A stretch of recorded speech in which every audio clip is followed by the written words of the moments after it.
Knowledge तो सबके पास होती है, 1000 या फिर 10,000 रैंक आई है, उनके पास नॉलेज मेरे से ज़्यादा हो सकती है, बट मैंने क्वेश्चंस को डील कैसे किया कि मैं मल्टीपल चॉइस क्वेश्चन में कौन से ऑप्शन को एलिमिनेट करूं, कौन से ऑप्शन को चूज करूं, ये स्ट्रेटजी यदि अच्छा हो तो फिर रैंक बहुत अच्छी आ सकती है। रिस्पॉन्सिबिलिटी आ जाती है 4th ईयर में आते आते कि हमें इंटर्नशिप भी करना होता है, अपनी ड्यूटीज़ भी करनी होती है। वहाँ पे ये फीलिंग आ रही थी कि हाँ ये अटैम्प्ट सही किया है, बट रैंक इतनी अच्छी आएगी ये उस समय पता नहीं था मुझे।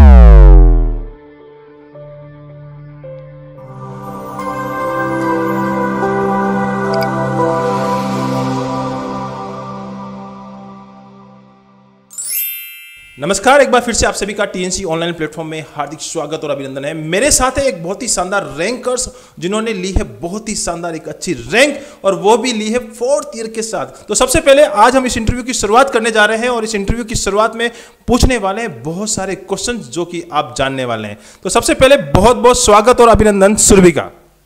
Thank you sir. मैं सुरभि हूँ। मैं प्रॉपर बिहार से बिलोंग करती हूँ और मैंने अपना 4th ईयर यहीं AIIMS Patna college of nursing से किया है। मैं 2K18 बैच से हूँ और मैंने इसी ईयर 2K22 में पास आउट इसी ईयर किया है मैंने, और इसी साल नॉर्थ सेट में भी सिलेक्शन हुआ है मेरा। इन्होंने इंट्रोडक्शन दिया है कि मैं सुरभि और बिहार से पास आउट है, बिहार से बिलोंग करते हैं, एम्स पटना से पासिंग ईयर है। और सबसे पहले इस इंटरव्यू की शुरुआत में जो इन्होंने इंट्रोडक्शन दिया है उसके बाद एक हमारी परंपरा है, उस परंपरा को हम निभा लेते हैं। इनके लिए एक छोटा सा गिफ्ट है, वो हम इनको देना चाहेंगे। तो ये आपके लिए छोटा सा गिफ्ट। ओके, इस इंटरव्यू को हम लोग कंटिन्यू कर रहे हैं और इस इंटरव्यू में आपसे बहुत सारी चीज़ें जानने वाले हैं कि किस प्रकार से एक अच्छी रैंक जो कि आप ऑल इंडिया 164 रैंक जो हासिल किए, और वो भी सबसे बड़ी बात कि 4th ईयर के साथ, यानी कंप्लीट जब एग्जाम होता है 4th ईयर की जब डिग्री हाथ में आती है उसके जस्ट बाद लेटेस्ट नॉर्थ सेट का एग्जाम होता है, तो उसमें इतनी अच्छी 164 रैंक लाना बहुत ही बड़ी बात होती है। तो इनसे जानने वाले हैं इनकी जो पूरी स्ट्रेटजी, किस प्रकार से इन्होंने सिलेक्शंस लिया। तो आप हमें बताएं कि सबसे पहले जो आपने 4th ईयर के साथ सिलेक्शन हुआ, उस सिलेक्शंस में आपने जो तैयारी की जो शुरुआत है वो कब से कर दी?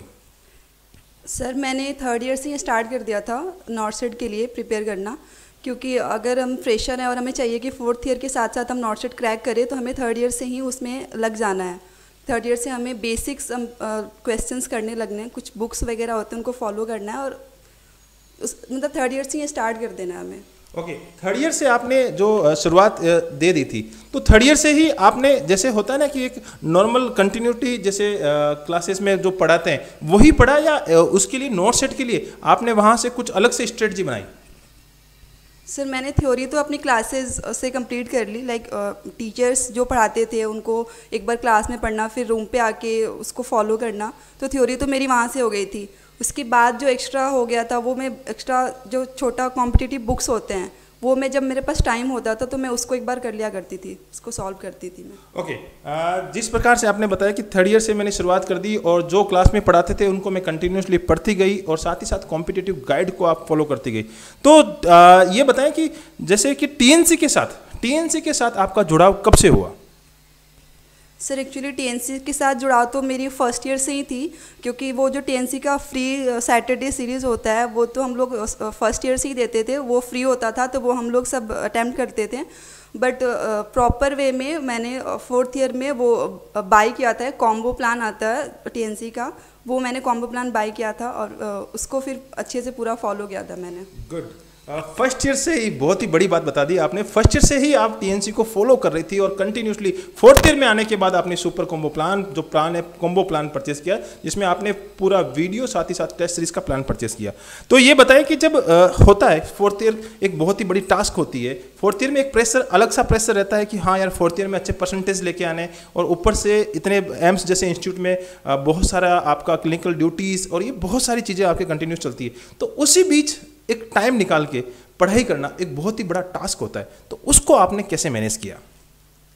सर ऑफ कोर्स ये एक बहुत बड़ी रिस्पॉन्सिबिलिटी आ जाती है फोर्थ ईयर में आते आते कि हमें इंटर्नशिप भी करना होता है, अपनी ड्यूटीज़ भी करनी होती है, और हमारे यहाँ की हमें कॉम्पनसेट भी करना होता है यदि हम एक भी कुछ मिस करें तो हमें कुछ ड्यूटीज़ भी मिस नहीं करते थे। तो हमारा मैं ग्रुप डिस्कशन करके हम लोग पढ़ते थे, हमारे फ्रेंड्स का कुछ सर्कल था, तो हम 4 फ्रेंड्स थे, हम साथ में ग्रुप डिस्कशन करते थे। और वैसे क्या होता था कि फिर एक क्वेश्चंस को डिफरेंट व्यू से कैसे देख सकते हैं हम, वो हमें मिलता था। तो मुझे लगता है कि फोर्थ ईयर तक हमने ग्रुप डिस्कशन करके पढ़ाई किया था, बाकी हम टेस्ट देते थे और फिर टेस्ट में जो हमारे रैंक आते थे उसको हम साथ में बैठ के इवेलुएट करते थे कि कैसे क्या करना है नेक्स्ट लेवल पे।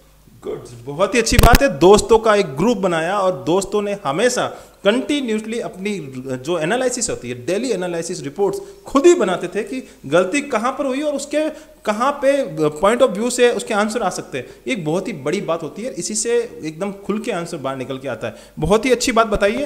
तो मैं ये जानना चाह रहा हूँ कि जैसे आपने टीएनसी का जो पूरा कोर्स लिया, वीडियो कर रहे थे, साथ ही साथ टेस्ट सीरीज दे रहे थे, उसके साथ ऐसी कौन सी बुक्स आपकी इस इतनी अच्छी जो रैंक आने में आपके साथ रही है? सर मैंने जो बुक्स फॉलो करी थी उसमें टारगेट हाई बुक था, जो कि मैंने फोर्थ ईयर तक एक बार पूरा उसको फॉलो अप कर लिया था। उसके बाद के पार्क बुक मैंने फॉलो करी और मैंने ये 2 बुक फॉलो करी थी, और फिर टेस्ट सीरीज ज्वाइन किया था, तो वो टेस्ट और वीडियोस वगैरह वही देखती थी। गुड, कंटिन्यूसली जो थ्योरेटिकल पार्ट्स हैं वो कवर किए, साथ ही साथ इन्होंने टारगेट हाई बुक को भी साथ में पढ़ा और साथ ही साथ टीएनसी के साथ लगातार आप आगे बढ़ रही थी। मेरे क्वेश्चंस आपसे बहुत ही हटके क्वेश्चंस हैं, क्योंकि स्पेशली ये इंटरव्यू बहुत खास होने वाला उन बच्चों के लिए जो फर्स्ट ईयर से लेकर फोर्थ ईयर तक अभी डिग्री कर रहे हैं, और उन बच्चों के लिए ये बहुत खास होने वाला कि किस प्रकार से नॉट सेट की तैयारी करें, वो भी कंटिन्यूसली थर्ड ईयर और फोर्थ ईयर के साथ में। तो आप मुझे बताएं कि जब आप कंटिन्यूसली एग्जाम दे रही थी या कंटिन्यूसली आप ऐसा हमेशा टीएनसी के वीडियो देख रही थी और साथ ही साथ आप थ्योरेटिकल पार्ट पढ़ रही थी, तो 1 महीने पहले एक बहुत ही बड़ा स्ट्रेस का माहौल होता है, क्योंकि उधर से डिग्री आनी होती है, उधर डिग्री वाले एग्जाम चल रहे होते हैं, इधर से नॉट सेट का प्रेशर है। तो इस प्रेशर को किस प्रकार से हैंडल किया और क्या स्ट्रेटजी रही होगी जो आपके लास्ट मंथ में? सर एक्चुअली क्या होता है कि जब आप स्टार्टिंग से प्रिपेयर कर रहे हो किसी भी नॉट सेट का, जैसे मैंने थर्ड ईयर से स्टार्ट कर दिया था, तो हेडेक उतना ज़्यादा नहीं था, बट फिर भी स्ट्रेस तो था ही कि हाँ इस साल ही क्रैक करना है। तो वो तो मैं था, तो उसके साथ आपका जो यूट्यूब पे मोटिवेशनल वीडियोस आते थे वो मैं देखती थी कि कैसे करना है, नेगेटिव मार्क्स कैसे कम करना है, या फिर अगर कुछ गलत हो तो फिर उसको कैसे आगे सही करना है। तो ये सब वीडियोस देखती थी, और फिर घर पे तो थोड़ा सा मूड लाइट हो जाता था, तो फिर आगे वही कंटिन्यू रहता था। वेरी गुड, बहुत अच्छी बात बता दी। मोटिवेशनल वीडियोस ये बहुत ही लाभकारी हो रहे हैं, मुझे लगता है ये ज़्यादा बनाने पड़ेंगे, क्योंकि ये बच्चों को बहुत ही ज़्यादा हेल्प देते हैं। तो ये चीज़ एक और जानना चाह रहा हूँ कि जब आप टीएनसी के अंदर एग्जाम देती थी, तो कभी कभी हो सकता है कि अच्छी रैंक आई हो और कभी कभी खराब रैंक भी आई हो। तो जब खराब रैंक आती थी तो आप दोस्तों के साथ ऐसा होता था कि उनकी भी खराब आती थी, और उनका डिस्कशन क्या होता था वो ज़रूर शेयर करें।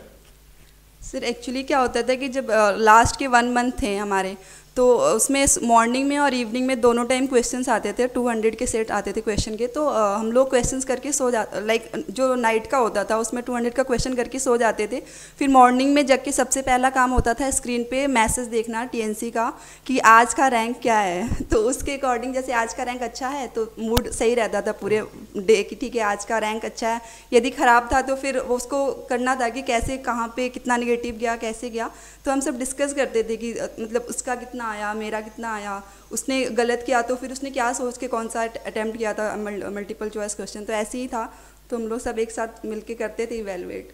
ओके, लास्ट के 1 महीने में ये जो स्ट्रेटजी है बहुत ही शानदार स्ट्रेटजी आप बता रहे हैं कि नेगेटिव जो मार्क्स, कई बार बच्चों के ये बहुत सारे क्वेश्चंस होते हैं, ये सारे क्वेश्चंस बच्चों के हैं, मैं आपसे पूछ रहा हूँ क्योंकि बच्चों के रहता है कि सर आज मेरा स्कोर बहुत पीछे रहा है तो मैं क्या करूँ, ये सारे स्कोर उनकी ये सारे क्वेरीज रहती है, वो मैं आपसे पूछना चाह रहा हूँ। तो ये बहुत ही अच्छी आपने स्ट्रेटजी बताई और ये कंटिन्यूसली सारे बच्चे फॉलो करेंगे। एक चीज़ मैं और जानना चाह रहा हूँ कि जब एक प्रेशर होता है, एक जस्ट लेटेस्ट अभी फ्रेशर हैं और आप वो भी आप जाके एग्ज़ाम दे रहे हैं, तो जब एग्ज़ाम हॉल में जब आप एग्ज़ाम अटेंड करने बैठे थे तो उस समय सबसे पहले तो ये बताना कि कौन सी शिफ्ट थी और कितने क्वेश्चन अटेंड किए। साथ ही साथ आपने जब उस शिफ्ट में जब एग्ज़ाम दे रहे थे तो आपको ऐसा कहीं लग रहा था कि यार ये तो टीएनसी की टेस्ट सीरीज ही चल रही है? हाँ एग्जैक्टली कुछ देर के लिए तो ये लगा कि हाँ ठीक है हम एग्ज़ाम हॉल में बैठे हुए, और मेरी शिफ्ट जो थी वो इवनिंग शिफ्ट थी मेरी। तो पहले कुछ देर तक तो लगा कि ठीक है हम एग्ज़ाम हॉल में बैठे हैं, फिर जब कुछ क्वेश्चंस होते गए तो फिर लगा कि नहीं ये तो टीएनसी के टेस्ट सीरीज ऐसा ही है, लाइक बेसिक्स क्वेश्चंस थे जो इतने दिनों में मैंने किए थे टीएनसी के, तो माहौल थोड़ा सा लाइट था, उतना टीएनसी जैसा ही लगा था वो इन्वायरमेंट भी वहाँ का। ओके, आपको वहाँ पे एग्जाम हॉल में ऐसा लग रहा था कि हाँ इस बार कुछ बड़ा करने वाले हैं?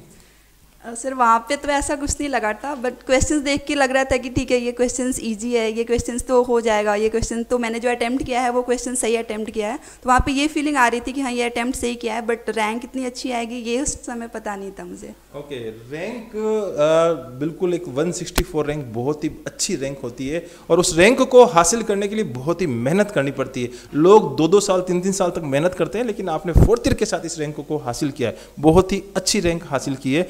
एक लास्ट जो क्वेश्चन है मेरा, जो सारे जितने भी व्यूअर्स हैं और वो सारे व्यूअर्स इसको फॉलो करने वाले हैं कि भैया इन्होंने 164 रैंक हासिल की है, और कुछ बच्चे तो ये भी सोच रहे होंगे कि इनसे अच्छी रैंक कैसे लाई जाए, तो उन सभी जितने भी व्यूअर्स हैं उनको आप एक स्ट्रेटजी दें या एक आप सजेशन दें कि वो आपसे भी अच्छी रैंक कैसे लेके आए।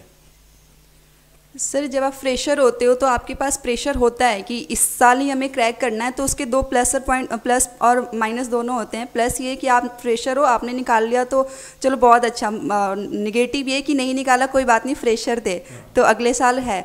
तो जो मेन है कि नॉलेज, मेरा मानना ये है कि नॉलेज तो सबके पास होती है, लाइक मेरे से जिसकी 1000 या फिर 10,000 रैंक आई है उनके पास नॉलेज मेरे से ज़्यादा हो सकती है, बट मैंने क्वेश्चंस को डील कैसे किया वो 3 घंटे में, वो ज़्यादा इंपॉर्टेंट है। नॉलेज मेरे पास कम हो सकता है, बट जो स्ट्रेटजी मैंने बनाया कि मैं मल्टीपल चॉइस क्वेश्चन में कौन से ऑप्शन को एलिमिनेट करूँ, कौन से ऑप्शन को चूज करूँ, निगेटिव मार्क्स कितना ले जाना है, कितना कम करना है, ये स्ट्रेटजी यदि अच्छा हो तो फिर रैंक बहुत अच्छी आ सकती है, ये मुझे ऐसा लगता है। और कुछ सजेशंस देना चाहेंगे कि किस प्रकार से वो आगे बढ़े? सर यही है कि जैसे जैसे नॉर्थ का टाइम आता है सब उसके बाद एक्टिवेट होना शुरू करते हैं अपनी एनर्जी को, चलो ठीक है अभी 1 महीना रह गया पढ़ना शुरू करते हैं, ऐसा नहीं करना है। यदि आप कंटिन्यू लाइक 3rd ईयर में हो, 4th ईयर में हो, तब 3rd ईयर से ही स्टार्ट कर दो पढ़ना। आप 1st ईयर से माइंड में रखो कि हमें 4th ईयर तक नॉर्थ क्रैक कर लेना है, क्योंकि अभी कॉम्पिटिशन बहुत ज़्यादा है, तो इसके लिए आप 3rd ईयर से प्रॉपर लग जाओ, टारगेट हाई क्लियर कर लो, बुक्स जो है वो ख़त्म कर लो 4th ईयर के पहले तक, और 4th ईयर में टेस्ट सीरीज जरूर ज्वाइन करो, क्योंकि जितने क्वेश्चन हम करेंगे उतने ज़्यादा हमारे नेगेटिव कम जाएंगे और हमारा कॉन्फिडेंस लेवल जो होगा वो बूस्टअप होगा। मुझे लगता है कि टीएनसी का कॉम्बो प्लान जो है वो सबसे बेस्ट है, उसमें आपको सब मिलेगा, वीडियोस भी हैं उसमें, एमसीक्यूज भी हैं, और उसमें वीडियोस बना के डालते भी हैं यूट्यूब पे शॉर्ट्स वीडियोस कि कैसे किस क्वेश्चन का आंसर कैसे सॉल्व करना है, कैसे नेगेटिव मार्क कम करना है। तो टीएनसी का कॉम्बो प्लान मुझे बेस्ट लगा इस बार। Okay, thank you so much. आपने एक बहुत ही शानदार स्ट्रेटजी जो आपने बताई है बच्चों को, और आपने एक जो सबसे बेस्ट लाइन बोली है वो मुझे सबसे बेस्ट लगी है कि आपने बताया कि नॉलेज हो सकता है आपसे, जिन्होंने 10,000 रैंक लिए उनके पास भी आपसे ज़्यादा नॉलेज हो सकता है, लेकिन क्वेश्चन को कैसे अटेंड करना है, कैसे प्रैक्टिस करना है, ये सबसे ज़्यादा इंपॉर्टेंट है। और वो लगातार जब आप टीएनसी के साथ चलते हैं तो वो चीज़ें आपको सीखने को मिलती है और आप सीख जाते हैं। तो इस इंटरव्यू सेशंस को अटेंड करने के लिए बहुत बहुत धन्यवाद। आप हमेशा अपना नाम, इंस्टीट्यूट का नाम, साथ ही साथ अपने माता पिता का नाम, साथ ही साथ टीएनसी का नाम हमेशा रोशन करते रहे। जय हिंद, जय भारत, वंदे मातरम। Thank you so much. Thank you sir, thank you TNC.